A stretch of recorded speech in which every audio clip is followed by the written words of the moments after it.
Silence. మీరందరూ పెద్దయ్యాక ఏమవుతారో ఈరోజు తెలుసుకుందామా? నందిని, నువ్వు పెద్దయ్యాక ఏమవుతావమ్మా? ఐఎస్ ఆఫీసర్ని అవుతాను సార్. మైకేల్, నువ్వేమవుతావు? నేను పెద్ద యాక్టర్ని అవుతా టీచర్. మరి నువ్వేమవుతావమ్మా? పెద్దయ్యాక పెద్ద డాక్టర్ని అయ్యి అందరినీ కాపాడుతాను సార్. మంచి డాక్టర్ని అనిపించుకుంటాను సార్. ఇదే నా లక్ష్యం. నాకు కోల్కతా మెడికల్ కాలేజ్లోని సీట్ వచ్చింది. నా కూతురు డాక్టర్ అవుతుందంటే నాకు చాలా గర్వంగా ఉందమ్మా. ఇప్పటి వరకు నా ఆశయం కోసం కష్టపడ్డాను. ఇకపై నా దేశంలో ఉన్న ప్రజల కోసం కష్టపడతాను, సేవ చేస్తాను. నన్ను ఆశీర్వదించండి నాన్న.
ఏంటమ్మా సీనియర్ డాక్టర్?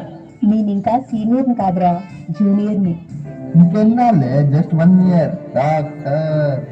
సరే, నా డ్యూటీ అయిపోయింది, బయలుదేరామా? నాకు నైట్ షిఫ్ట్ ఉంది. నేను కాస్త రిలాక్స్ అయ్యి డ్యూటీ కంటిన్యూ చేస్తాను. నువ్వు బయలుదేరు. బాయ్.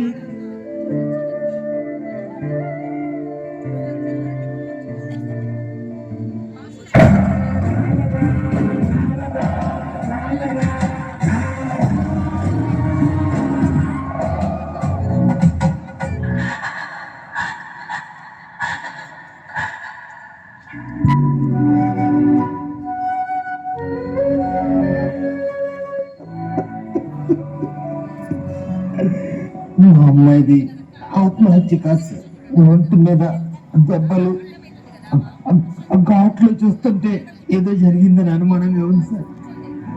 పోస్ట్ మార్టం చేయడానికి అనుమతించండి సార్. ఏదో జరిగింది సార్. వీళ్ళంతా ఏదో దాచేస్తున్నారు సార్. దయచేసి పోస్ట్ మార్టం చేయండి సార్. నాకు నిజమేంటో తెలియాలి సార్.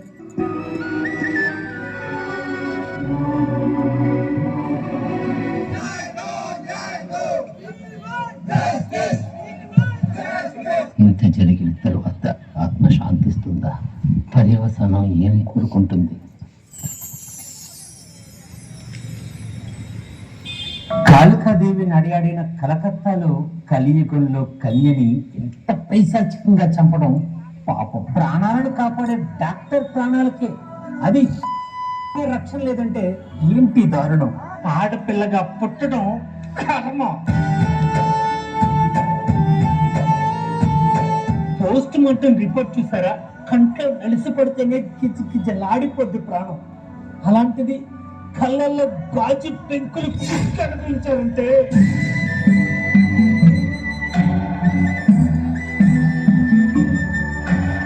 ఎంత నరకం చూస్తుంటారు సార్. మాట బయటకు రాకుండా గొంతు నులిమితే గొంతులో ఎముక వీగిపోయినట్టు సార్. కంట్లో నుండి రక్తం, నోట్లో నుండి రక్తం, ఊపిరితిత్తుల్లో నుండి రక్తం గడ్డ కట్టుకుపోయిందంట సార్. రక్తం కట్టుకుపోయిందంట సార్. పాపం సార్. తల, ముఖం, మెడ, చేతులు ఒక్కటే సార్. 14 చోట్ల గాయాలు, ఎముకలు విరిచేశారంట సార్. ఇలాంటి నా కొడుకుల మధ్య ఎందుకు పుట్టించావు దేవుడా అని ఎంత ఏడ్చుంటా సార్. ఒక్క దేవుడు కూడా రక్షించలేకపోయాడు. అర్థం చేసుకోవచ్చు సార్. వాడి క్షణం సుఖం కోసం,